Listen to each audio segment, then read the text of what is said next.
Bonjour à toutes et à tous et bienvenue pour cette vidéo qui sera une brève introduction à NC2 sur AWS. Alors NC2 c'est quoi? NC2 c'est l'acronyme de Nutanix Cloud Cluster, donc c'est l'implémentation de clusters donc Nutanix. Dans l'exemple dont on va parler aujourd'hui, ce sera sur AWS, donc Amazon Web Service. Alors, pour illustrer le tout, la traditionnelle mind map, et on va commencer peut-être juste pour rappeler un petit peu la mission de la société Nutanix aujourd'hui, c'est de mettre à disposition et de rendre le hybride multi-cloud le plus simple possible, ouvert et économiquement intéressant. Le tout finalement en faisant quoi? Eh ben, en ayant une seule plateforme à proposer, une seule plateforme de cloud et donc de services à l'intérieur de cette plateforme, pour tourner finalement, faire tourner en gros vos applications, et vos services de base de données. Donc basiquement avec du Nutanix et c'est la mission de Nutanix, c'est de vous fournir, de quoi en fait faire tourner, vos applications, votre infrastructure sur les clouds de votre choix. Et donc c'est là que va rentrer en jeu NC2. Alors NC2, c'est quoi? Eh bien, en fait, c'est une solution de cloud hybride qui va s'opérer finalement comme un simple cloud, un cloud qu'on va venir poser entre guillemets sur des infrastructures de type hyperscaler. Et en l'occurrence, dans cette vidéo, on va parler de cette solution Nutanix Cloud Platform qu'on va venir poser en fait sur AWS. Alors du coup, cette solution, eh bien, elle va vous permettre de gérer vos applications et l'infrastructure, on va dire dans un private cloud, ou alors dans AWS. Parce que là encore, la plateforme Nutanix Cloud Cluster est la même, qu'elle soit installée à demeure dans un data center ou chez un hoster, un MSP, mais également dans AWS. Donc bah, l'idée, c'est une seule solution pour gérer effectivement cette cloud plateforme. Une expérience qui sera la même finalement, quel que soit l'endroit, l'infrastructure où cette plateforme sera déployée. Et du coup, ben, la combinaison entre une plateforme de cloud hybride qu'on peut entre guillemets instancier sur n'importe quelle infrastructure et le cloud public, eh bien, ça va donner des scénarios relativement classiques. On va pouvoir se servir de NC2 dans AWS pour des scénarios par exemple de disaster recovery, donc c'est parfait pour dire bah, j'ai un cluster Nutanix, un ou plusieurs clusters Nutanix qui sont dans mes data centers ou chez un hoster ou ailleurs, et je souhaite avoir une plateforme, une infrastructure secondaire qui sera utilisable en cas de désastre majeur, dans le cadre d'un plan de reprise d'activité. Et bien dans ce cas-là, on va pouvoir utiliser Nutanix Cloud Cluster comme étant le ou les serveurs pour la partie disaster recovery. Donc ce sera l'endroit où va redémarrer en gros les workloads des applications en cas de plan de reprise d'activité, tout simplement. Alors, deuxième scénario relativement classique qu'on connaît bien dans le monde du cloud public, bah, c'est la partie élasticité, le bursting. Un exemple parmi tant d'autres, ça peut être sur des plateformes de VDI, donc Nutanix c'est assez connu pour être une bonne plateforme accueillant de la virtualisation, des infrastructures de virtualisation. Citrix fait partie des partenaires. Et donc, par exemple, ici, il y a un exemple d'un client qui, lui, effectivement, a été capable de déployer rapidement, donc de faire du bursting, 2000 bureaux virtuels sur base Citrix dans AWS en moins de 2 heures, et le tout, en fait, sur des clusters Nutanix, dans AWS, bien entendu. Autre scénario relativement classique, mais finalement ça correspond, j'ai envie de dire, à 90% des cas lors de migration vers le cloud public, eh bien, c'est de faire du lift and shift. Vous avez décidé en fait de passer de votre infrastructure à demeure ou d'un hoster et d'aller à destination de AWS. Et il y a plein de manières de le faire, mais quand on n'a pas les moyens de réécrire les applications, qu'on veut limiter le risque derrière dans le lift and shift, et qu'on a surtout besoin d'aller vite sans avoir à reskiller, à reformer toutes ces équipes sur des nouveaux objets, de nouvelles ressources qu'il peut y avoir dans AWS, et bien finalement se déplacer d'un cluster Nutanix à demeure vers un cluster Nutanix qui serait instancié sur AWS, et bien ça prend du sens.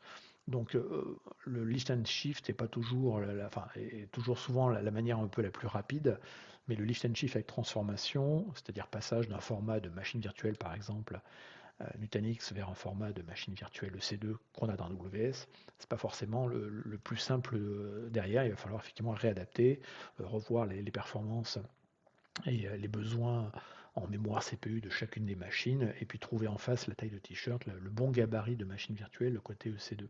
Pour le coup, quand on va passer d'un monde Nutanix à un monde Nutanix, ça va se faire relativement naturellement sans avoir à penser à toutes ces considérations-là, et c'est pour ça que j'appelle ça The Fast Way. Donc, ce sera les mêmes logiciels et ce sera également les mêmes licences qu'on aura à la fois sur les infrastructures à demeure et dans AWS. Alors la petite subtilité sur les licences, c'est que parce qu'on est dans du cloud public, on pourra également avoir des licences à l'utilisation ponctuelle sans engagement, du pay-as-you-go, un petit peu comme on a aujourd'hui pour le reste des ressources en du cloud public. Mais globalement, pour le reste, c'est le même logiciel qu'on va avoir des deux côtés et donc le même type de licence qui vont être portées derrière. Et je parlerai à la fin de la vidéo de la partie effectivement combien ça coûte, les achats et les licences. Donc comme je l'ai dit, qu'on soit dans AWS ou à demeure, finalement le cluster va s'opérer de la même façon. Donc on peut dire qu'on a des équipes AWS qui vont préparer la landing zone pour recevoir le cluster Nutanix NC2, mais à la fin, les gens qui vont vraiment opérer ce qui tourne dans l'environnement de la Nutanix Cloud Platform, ça restera bien potentiellement les mêmes opérateurs, ils vont l'employer de la même façon avec les mêmes outils.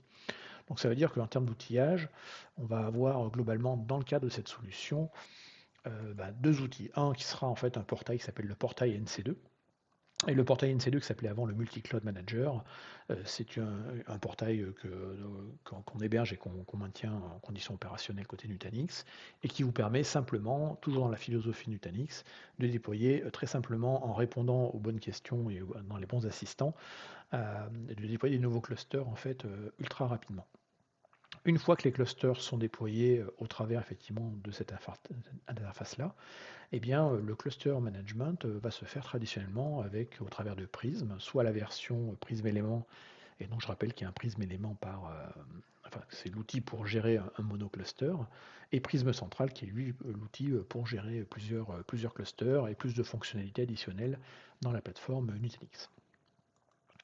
Donc, on parle de cluster. Un cluster, c'est quoi? C'est un ensemble de machines.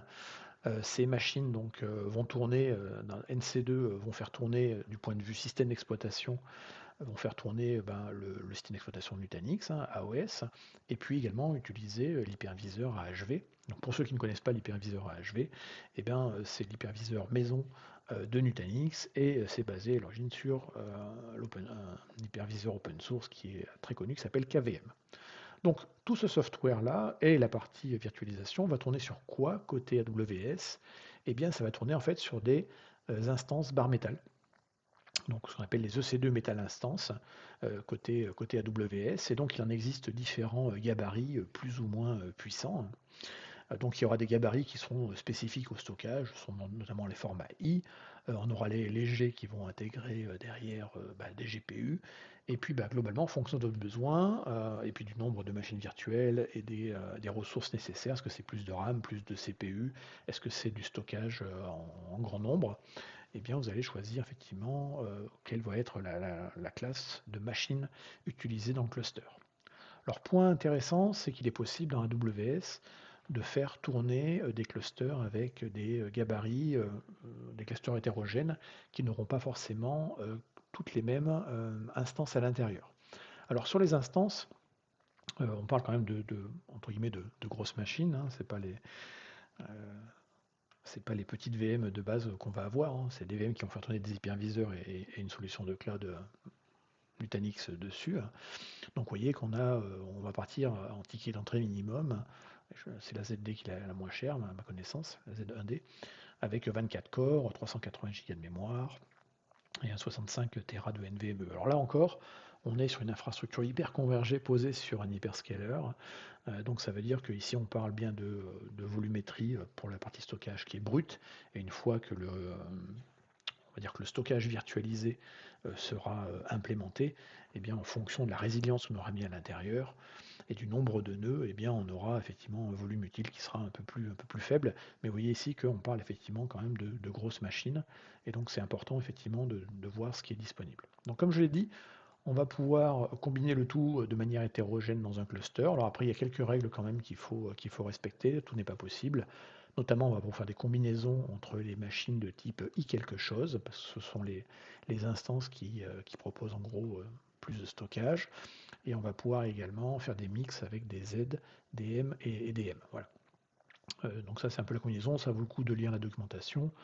Je rappelle que la mind map est disponible dans les commentaires de cette vidéo et tous les liens ici avec les petits symboles, c'est des liens qui club qui vous amèneront sur la bonne page comme je le fais actuellement. Donc on peut déployer des clusters avec un seul type de nœud ou en faire, hétérogène. On peut également déployer un cluster avec une petite taille et après l'étendre en fonction des besoins. Voilà. Donc n'oubliez pas, effectivement, il y a des combinaisons d'instances qui sont à regarder ensemble. Et ce qui est important, c'est que quand vous êtes en environnement de production, le minimum en tout cas, c'est d'avoir au moins 3 nœuds d'un même gabarit euh, dans le cluster. Ce qui nous amène du coup à la taille du cluster. Donc les nombres de nœuds qu'on va avoir dans des clusters NC2 dans AWS. Donc ticket d'entrée minimum pour de la production, je précise, c'est d'avoir au moins 3 nœuds bar métal. Et le maximum au sein d'un cluster aujourd'hui, c'est 28 nœuds. Ça laisse pas mal de combinaisons.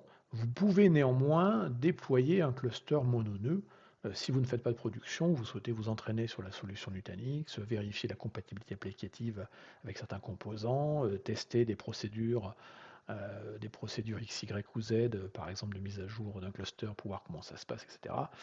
Bon, vous pouvez en fait utiliser un nœud bar metal, vous pouvez utiliser pour du dev and test, et on verra qu'en fait après vous allez pouvoir optimiser les coûts avec des fonctionnalités supplémentaires. Si vous utilisez plusieurs nœuds, ce qui est généralement le cas, en tout cas pour la production, on va avoir une placement de policy qui va être fait. Donc en gros, globalement, on va pouvoir, enfin, la fabrique du côté AWS va dispatcher les différents nœuds dans des placements de groupe, donc jusqu'à cette partition. Juste à retenir, c'est qu'un cluster Nutanix, par défaut, dans NC2, ne va pas pouvoir être dispatché en termes de nœuds sur différentes zones de disponibilité dans la même région AWS. Donc c'est-à-dire qu'on ne pourra pas avoir un cluster 3 nœuds avec chacun des nœuds dispatchés dans une AZ séparée. Ça, c'est pas possible pour des raisons de performance notamment, principalement. Et donc retenez, c'est que tous les déploiements NC2 sont des déploiements mono AZ. Et donc si vous voulez derrière assurer plus de résilience, eh bien, vous pouvez déployer plusieurs clusters et après faire de la réplication entre eux, soit entre différentes zones, soit entre différentes régions. Donc c'est comme on-prem, il faut planifier quand même un disaster recovery si vraiment vous voulez être certain que si votre cluster tombe, vous puissiez avoir une solution de secours. Et donc les règles du jeu sont les mêmes entre guillemets que sur on-prem. Partie stockage, donc il y a deux choses à retenir sur le stockage du côté de la solution dans AWS. Donc le stockage classique, effectivement, du nœud qui est utilisé par les VM qui vont tourner notamment dans la plateforme Nutanix, eh bien ce sera les SSD ou les NVMe locaux en fait qu'il y a sur les instances var metal. Ensuite, il va être possible d'utiliser une fonctionnalité qui s'appelle Cluster Protect, qui en gros va vous permettre de faire du backup de tout ça, de protéger votre cluster, ça porte bien son nom, et donc en gros d'avoir un backup intégré sous la forme de snapshots qui vont être en fait envoyés directement dans des buckets S3 pour des raisons de coût principalement.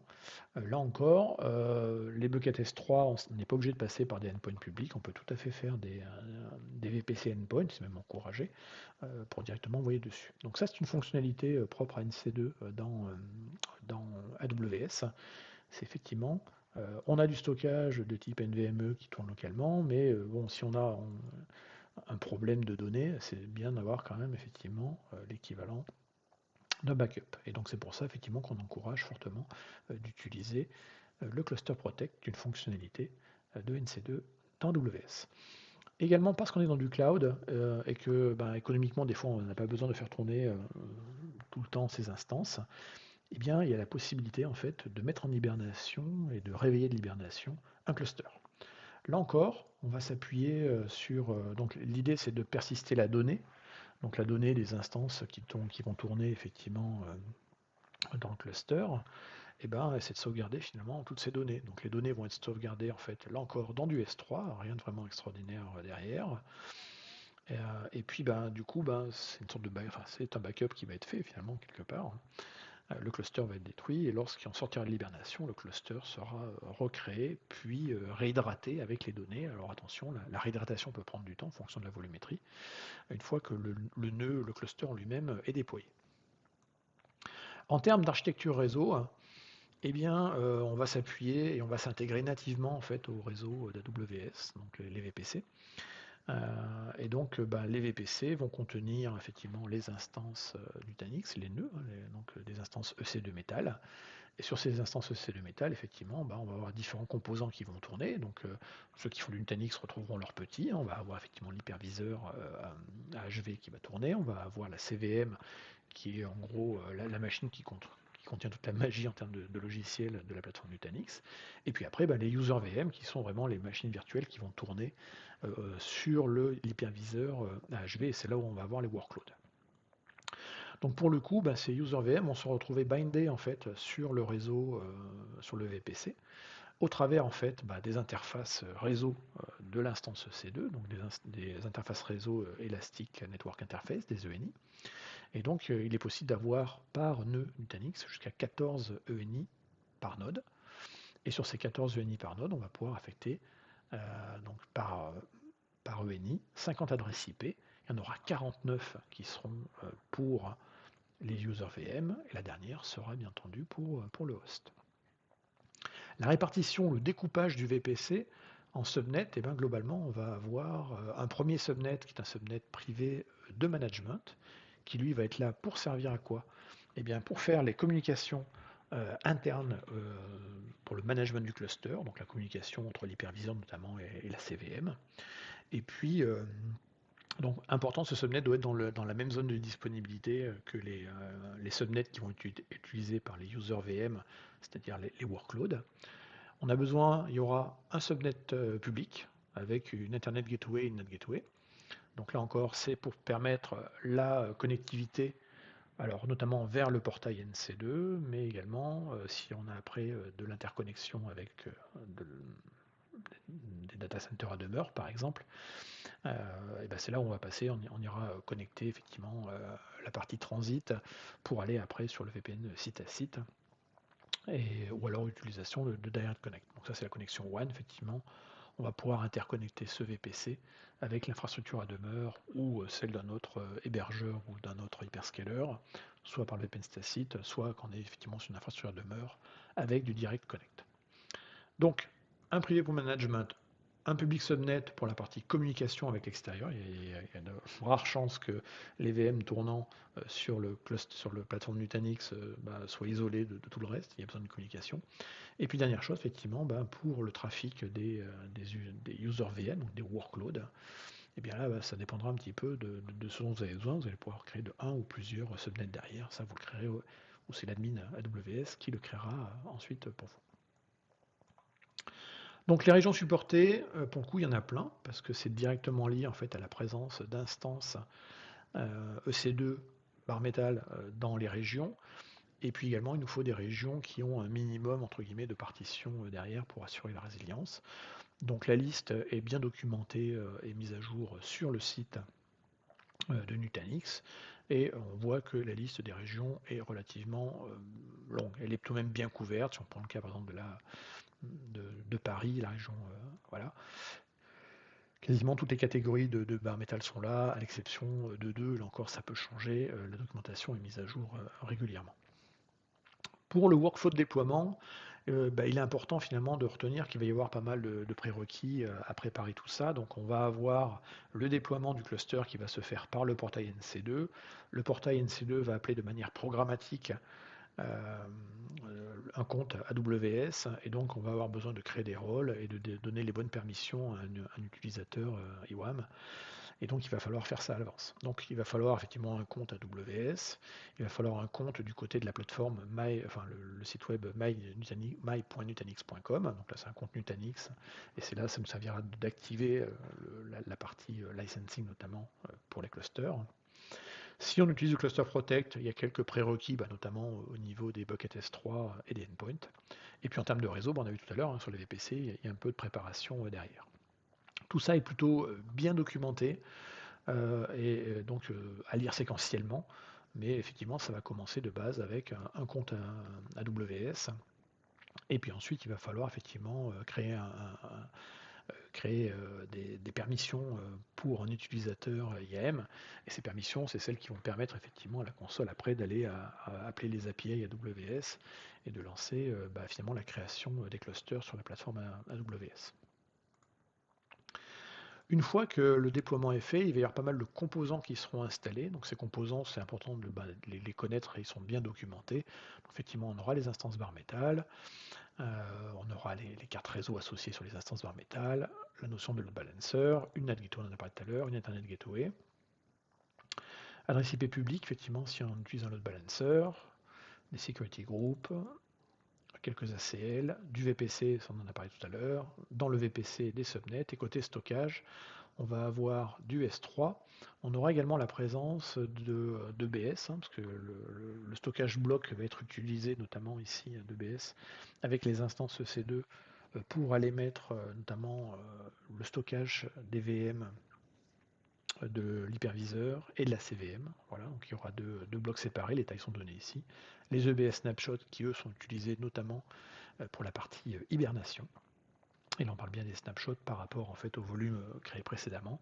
Et puis, il y aura pas mal également de S3. Pour la partie connectivité, là encore, ça dépendra des architectures. Certains vont utiliser des VPN tacites, d'autres du Direct Connect. On aura besoin de résolution DNS, ça c'est important. Et puis, on a fait à peu près le tour des équipements qui sont nécessaires derrière. Pour la partie management, eh bien, le provisioning, comme je l'ai dit, va se passer au travers du Nutanix cluster portal. Donc, là encore, ce portail, c'est là où vous, en tant qu'administrateur ou la personne en charge de déployer les clusters, va donner l'ensemble des informations nécessaires pour déployer un cluster. Et c'est le cluster après qui fera tout le reste, enfin c'est le portail NC2 qui se connectera à AWS et qui fera l'ensemble des opérations derrière. Donc si par exemple vous voulez agrandir un cluster, pour ce management-là, ça se fera effectivement au travers du portail NC2 en disant j'ai un cluster 3 nœuds, je veux un quatrième, je vais faire un plus dessus. Et là, automatiquement, le backend du portail appellera derrière les API natives d'AWS pour faire les opérations. S'il y a besoin de faire du management spécifique côté AWS, par exemple créer des nouveaux subnets dans un VPC ou rajouter une nouvelle interconnexion avec de l'on-prem par exemple, là encore on va passer par les outils traditionnels d'AWS. Alors j'ai marqué ici console, hein, mais on pourrait dire console, API, CLI, infra as code si besoin, on va faire IAC. Mais en gros, voilà, ça c'est de l'appel tout à fait classique pour les opérations côté AWS. Et puis, donc là, j'ai parlé ici d'un portail. On a également des API qui sont référencés, qui ont dû évoluer d'ailleurs depuis, le 12 janvier 2024, on est bien. Et là, vous avez donc les références, l'ensemble des API nécessaires derrière.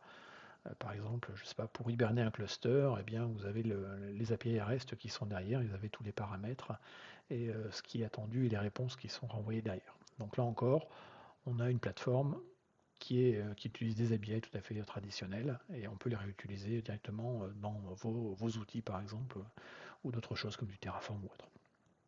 Pour la documentation d'NC2 sur WS, ça se passe du côté de Nutanix.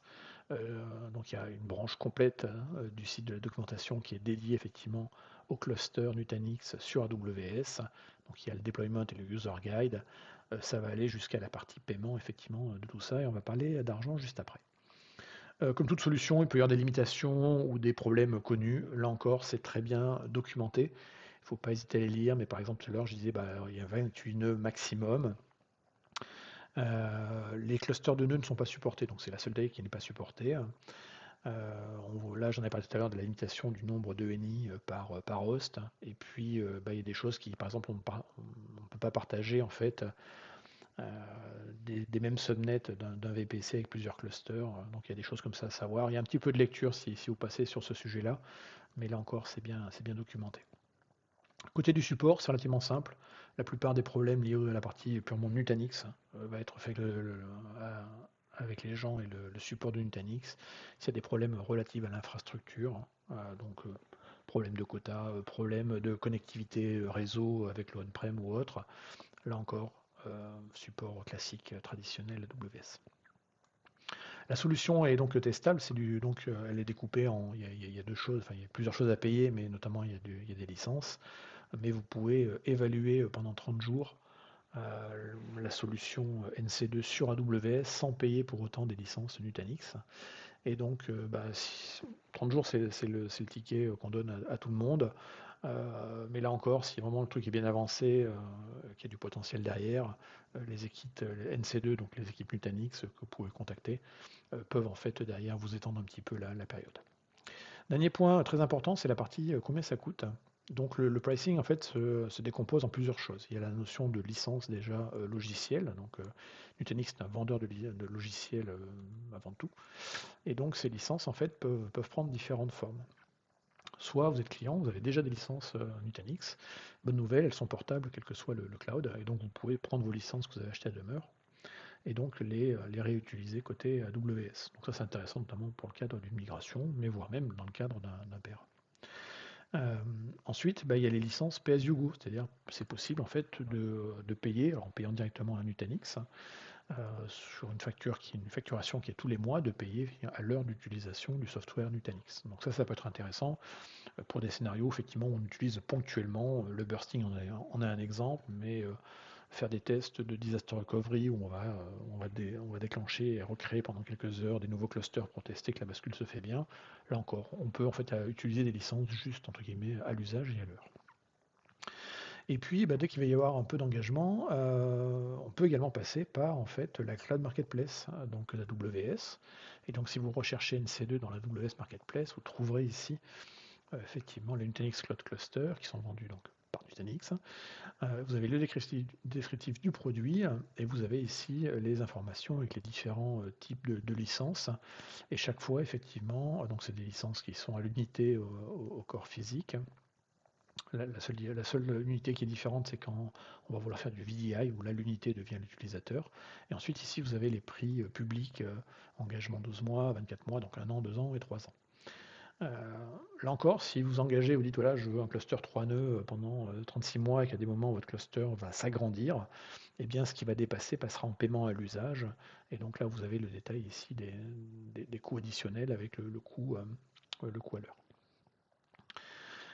Là encore, ça c'est des prix qui sont des prix publics et généralement nos clients ne passent pas par les prix publics. Donc du commitment comme je l'ai dit. Et donc les prix publics en général vont pas être utilisés parce que soit Nutanix va faire ce qu'on appelle une seller private offer, donc une offre personnalisée pour un client avec des prix donc discountés forcément. Soit, et ça c'est une exception, parce qu'en fait Nutanix est revendeur, enfin utilise un mécanisme indirect de revente, donc passe par des resellers. Et donc en général le client dit moi je voudrais payer toute la partie software Nutanix directement au travers de ma facture AWS, donc en pouvant utiliser notamment l'Enterprise Discount Programme, et donc les enveloppes associées derrière. Mais le client va passer par ce qu'on appelle un CPPO, donc un Channel Partner Private Offer. Donc en gros, il y a un prix qui va être négocié. Donc en gros, le client contacte et fait une discussion avec qui avec l'account manager chez Nutanix et puis avec le reseller. Il y a une négociation qui est faite pour savoir quel sera le prix avec le discount derrière, et ensuite une offre privée qui sera dédiée à ce client. Lui sera disponible, et donc disponible de manière privative dans la marketplace. Autre chose à savoir, c'est que si vous avez des machines Windows, à part sur Azure, Microsoft fait payer les licences Windows de manière un peu différente chez les hyperscalers. Donc ici, typiquement, si vous avez des machines Windows, il faudra payer les licences Windows par nœud Nutanix. Et donc là, le paiement va se faire directement par AWS. Donc ça, c'est très bien documenté. Mais effectivement, on paie les coûts associés au licensing de Windows directement à AWS. Et ça rentre donc dans la facture AWS. Les ressources AWS, les principales qui ont coûté sûrement le plus cher, c'est effectivement les instances bare metal. Mais ne pas oublier effectivement qu'il y aura des services additionnels, du stockage S3 et du stockage EBS, donc là, en fonction après de ce qui est utilisé comme fonctionnalité. Et puis le réseau, effectivement la connectivité sur site, Direct Connect ou VPN site à site, la NAT Gateway. Donc tout ça, à la fin, effectivement, peut se terminer dans la facture AWS, et donc là encore, peut utiliser effectivement le programme DP. Donc si vous avez des engagements sur un programme avec AWS. Sur la partie analyse de coûts, on peut utiliser les services de costing, d'analyse de coûts natifs à la plateforme AWS, mais ils ne prendront pas en compte tout, notamment les licences en fonction de ce que vous avez pris ici. Donc vous pouvez également utiliser la solution maison Nutanix, qui est dans Nutanix Cloud Management, NCM, voilà. Et donc vous avez une solution de cost management et de gouvernance qui existe à l'intérieur, qu'on peut brancher directement sur les API de facturation et de pricing d'AWS, également sur des infrademeures au passage, et donc d'avoir l'outillage en fait pour pouvoir mesurer tout ça. Et là, ça vous permet effectivement de tout voir, y compris jusqu'au coût de vos licences. Eh bien, cette vidéo se termine. Vous voyez qu'on a fait un petit grand tour de la plateforme Nutanix Cloud Cluster sur AWS. Il y a beaucoup d'autres choses à dire. Je vous encourage à regarder les autres vidéos de la série. La mind map est disponible dans la description de cette vidéo. Et puis vous aurez également une playlist qui sera dédiée aux solutions Nutanix qui est sur cette chaîne. Merci et à bientôt.